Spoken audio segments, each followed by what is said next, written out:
Hello students, this is Anshu and we are discussing chapter 5 periodic classification of elements, and in this chapter we are studying about classification of elements. Okay, so the next type of grouping which we are going to discuss in this video, Newland's law of octaves. Yes, Newland's law of octaves. Newland is a scientist who actually gave this law. He was very good scientist. So his full name is John Newland, and he given this law near about 1863 to 1866, and he suggested that elements be arranged in octaves because he noticed after arranging the elements in order of increasing atomic mass that certain properties repeated every eighth element. Okay, after 1866 it means after Dobriner, when Dobriner given his rule for 9 elements, then after that John Newland came and he suggested a rule, and his rule is Newland's law of octaves. He classified all those elements in a group. It becomes easy to learn. Means उन्होंने बहुत सारे elements को groups में कर दिया जिनसे उनकी study करना बहुत ईजी हो गया.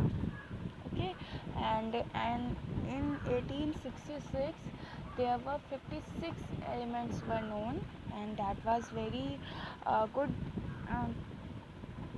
इन्वेंशन क्या लीजिए. That was very good invention कि डोब्रिनर ने सिर्फ 9 एलिमेंट्स को डिस्क्राइब किया था, उनकी प्रॉपर्टीज़ को डिस्क्राइब किया था, और न्यूलैंड ने अप्रॉक्स 56 एलिमेंट्स को डिस्क्राइब किया, जो एक बहुत बड़ी खोज थी. And he was a Russian chemist थी ये. खैर, तो लुक एट दिस टेबल. ये वो टेबल थी जो जॉन न्यूलैंड ने दी थी. ठीक है, एंड इस टेबल में आप देखो इसकी थ्योरी क्या थ्योरी थी. If elements are arranged by increasing atomic mass, property of every eighth elements repeats. Okay, let me explain. इस टेबल में देख रहे हो जब आप, तो आपको तो कुछ पहचान में तो आ रहा होगा. सबसे फर्स्ट वाला देखिए, फर्स्ट 1 के नीचे लिखा हुआ H मीन्स हाइड्रोजन. 2 के नीचे जो लिखा हुआ है लिथियम है ना, beryllium, boron, carbon, nitrogen, oxygen, fluorine, sodium, magnesium, aluminium, silicon, phosphorus, sulphur. As you know कि हाइड्रोजन जिसका एटॉमिक मास सबसे कम होता है. हाँ जी, एटॉमिक मास सबसे कम होता है, मीन्स 1 हाइड्रोजन का एटॉमिक मास है. और थोड़ा सा अगर लिथियम का एटॉमिक मास देखें तो लिथियम का एटॉमिक मास हाइड्रोजन से ज़्यादा होता है. बेरिलियम का एटॉमिक मास हाइड्रोजन से ज़्यादा होता है.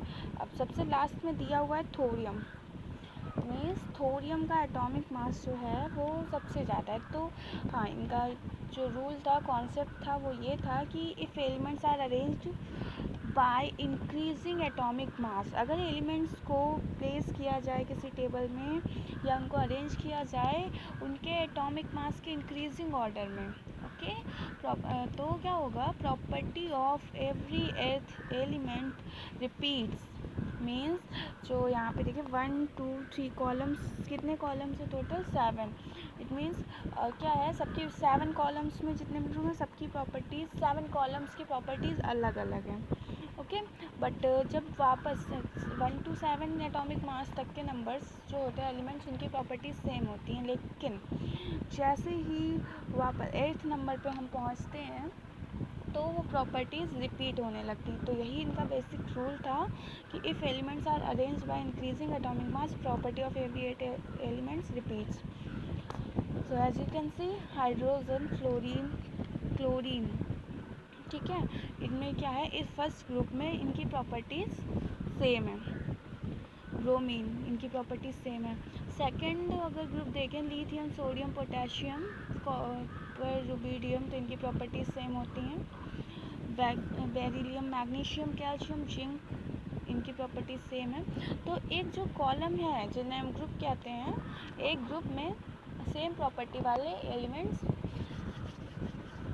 रखे गए, तो it is very convenient for us because we can, अगर if we will study for hydrogen, it means we are studying about fluorine, bromine, palladium, tellurium, platinum, इन सब के बारे में हम स्टडी कर रहे हैं। Okay, if we are studying about lithium तो हमें सोडियम की प्रॉपर्टीज़ पता लग जाएंगी। इसलिए ये जो इनका कॉन्सेप्ट था बहुत ही हेल्पफुल था, बहुत ही यूज़फुल था। ठीक है, नाउ यू कैन सी कि आप यहाँ पे कुछ ग्रुप्स में कुछ बॉक्सेस हैं, उनमें दो दो एलिमेंट्स भी देख रहे हो, कोबाल्ट है, निकल है यहाँ पे। ठीक है, तो ये ऐसा क्यों है यहाँ पर, क्या है इसका मीन्स ये था कि अगर क्योंकि इंक्रीजिंग एटॉमिक मास में है तो निकल का प्लेस तो कॉपर के पास होना चाहिए, निकल से जस्ट आगे वाले कॉपर का जिंक के पास, जिंक से आगे इंडियम और इन सब का होना चाहिए था, लेकिन ऐसा नहीं, क्योंकि बिकॉज निकल की प्रॉपर्टीज़ लिथियम से थोड़ी ना मिलती हैं, निकल की प्रॉपर्टीज़ लिथियम से नहीं मिलती हैं, और कॉपर की प्रॉपर्टीज़ लिथियम से मिलती हैं, तो जिंक की प्रॉपर्टीज़ मैग्नीशियम से या बेरिलियम से मिलती हैं, ना कि कॉपर की। तो अगर ऐसा करते तो फिर पूरा रूल जो है वो डिस्टर्ब हो जाता है, इसलिए उन्होंने एक बॉक्स में दो एलिमेंट्स को प्लेस दे दिया था। तो इनका रूल क्या था, इनका रूल ये था, Newlands arranged elements ascending order to their increasing atomic mass. He found out that every earth had properties similar to first. Okay, and this came to be known as Newland's law of octaves. Okay, but he compared, why it is Newland's law of octaves, he compared his rule by जो 7 सुर होते हैं, उसमें कहते हैं सा रे गा मा पा धा नी। ठीक है, तो उसमें वो 7 जो सुर हैं उन्हीं पे पूरा म्यूज़िक सिस्टम बना हुआ है। उन 7 सुरों पे क्या होता है कि सा रे गा मा पा धा नी, सा फिर से आ जाता है, फिर अगेन स्टार्ट हो जाता है सा रे गा मा पा धा नी सा। तो वैसे ही इन्होंने भी अपना रूल उसी से कंपेयर किया कि क्या है, जो हमारा ये टेबल दिया हुआ इसमें भी hydrogen, lithium, beryllium, boron, carbon, nitrogen, oxygen. ठीक है, फिर वापस जब हम फ्लोरीन पे आते हैं तो वो हाइड्रोजन से सेम, उनकी प्रॉपर्टीज़ हाइड्रोजन के सिमिलर होती हैं। अगेन हम स्टार्ट करते हैं सल्फर, देन हम वापस फ्लोरीन पे आते हैं तो ये प्रॉपर्टीज़ सिमिलर होती हैं। यही इनका रूल है।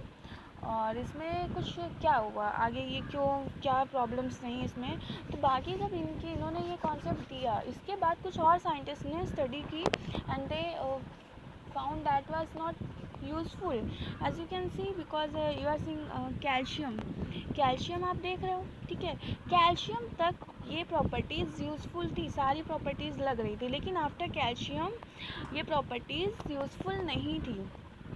कैसे, हाइड्रोजन, अब आप देखो फर्स्ट वाले कॉलम में जाओ, हाइड्रोजन देखो, हाइड्रोजन है। अब बताओ कोबाल्ट, निकल, क्या हाइड्रोजन से कोबाल्ट और निकल की प्रॉपर्टीज़ मैच करती हैं? नो, नहीं करती हैं। तो इन्होंने इसको भी एक्सप्लेन नहीं किया था, क्योंकि कोबाल्ट और निकल की प्रॉपर्टीज़ तो आयरन से मैच करती हैं, जो कि 7th ग्रुप में होना चाहिए था।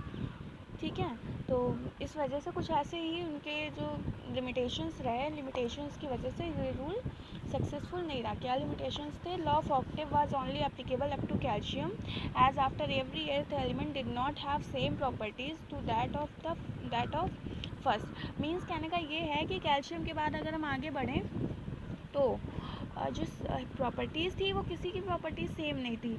ना ही कोबाल्ट निकल की हाइड्रोजन से मिलती थी, ब्रोमीन की हाइड्रोजन से नहीं मिलती थी, ना ही सिल्वर की प्रॉपर्टीज़ लिथियम से मिलती थी, और ना ही यूरेनियम की प्रॉपर्टीज़ बोरॉन से मिलती थी।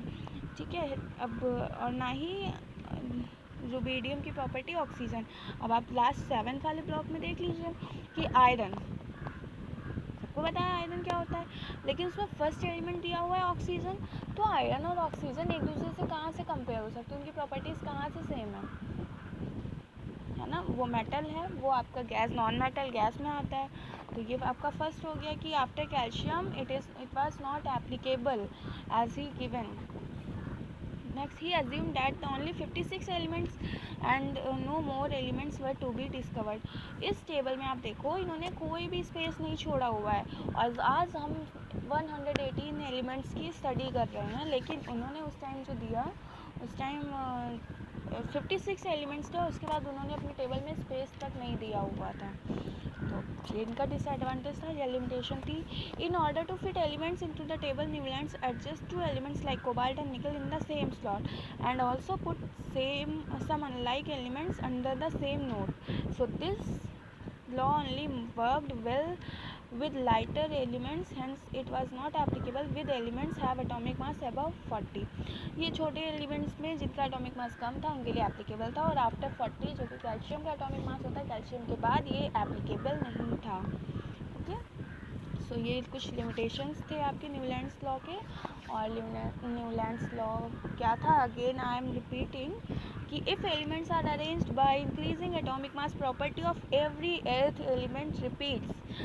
क्वेश्चन कभी कभी 1 मार्क में 2 मार्क्स में आ जाता है कि कॉन्सेप्ट बताइए इसका क्या था, किस बेस पे ये लिया गया और इसके लिमिटेशंस क्या थे. So next type of grouping is which we will discuss Mendeleev's periodic table. Okay, yes जी हाँ, ये डिमिट्री मेंडलीव इनका पूरा नाम था. Mendeleev's periodic table, इसके बारे में, और ये बहुत बड़ी खोज थी उस टाइम की. इन्होंने काफ़ी सारे एलिमेंट्स को डिस्क्राइब किया था और काफ़ी सारे एलिमेंट्स एप्लीकेबल, जो इन्होंने रूल दिया था उसके लिए एप्लीकेबल भी थे कुछ, ठीक है. So we will discuss in next video this topic. So thank you. Have a good day. Enjoy. If you are not able to understand anything, you can ask to me or you can watch this video again and again.